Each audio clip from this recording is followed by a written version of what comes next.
guys, jammer haasiu. Ha mi nóchascail siú go dóial. Nisce, leis go raibh ferachcin an topic I hir a bheacin in theachcinsa. Va mi smúneacha go mríninsa ar rút a ha córtarum ma ha mi ferachca caran túsach na caran únranach. He córtarum sa go mór a bhí brian I mi healach agus I mi charitin. Mi go mamis al ar y ffôn, agus by mi oren yn y brian, son dros fôr ar y ffôn. Siarwyd o Siarl yn bwlach, fi brian rydyn ni ar video call. Nes raid frin mi ri my fahars maher.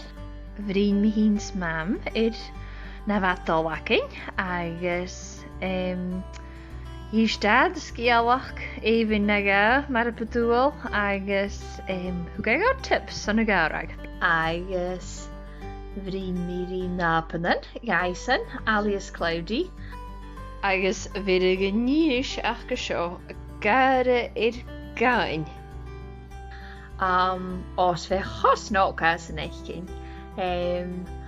Agus nu ha mi dal gona go my fiúad agus na hían an eiche.